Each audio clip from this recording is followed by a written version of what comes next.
शिशु बाटिकार नियुक्ति बहुत जल्दी आसापी जाऊँगी देखिपे ऑफिशियल वेबसाइट रे कौन मेंशन होती आप जब शिशु बाटिकार शिक्षक पदवी नियुक्ति होगा चाहते तो ये वीडियो को फुल वॉच करूँ वीडियो भल लगे like share subscribe my channel जहाँफल न्यू वीडियो नोटिफिकेशन आप पाखे पहुँच पार जॉब रिलेटेड जेन्युइन इनफॉरमेशन पाइपर ये देखा चाहते जब शिशु शिक्षक पदवी आप अप्लाई करने चाहते क्वालिफिकेशन कौन रही क्वालिफिकेशन देखिपे +2 पास करथिबा निहाती आवश्यक डीईसी कोर्स करथिबा मैंडेटरी तापर ये देखिपे ये अंगनवाड़ी रे ही कार्यरत रहिबो देखिपे +2 रे आपण 50%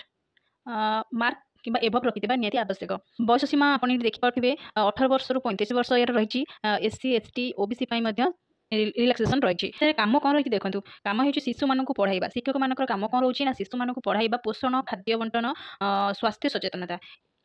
यही विषय पाठ पढ़ाई 0 ରୁ 6 वर्षर शिशु मानू एठारे शिक्षादान दिज्व नोटिफिकेशन बहुत जल्दी आसापी जाऊँगी आपड़ी इंटरेस्टेड अच्छा तो मो चैनल को सब्सक्राइब कर दिखाँ जहाँफल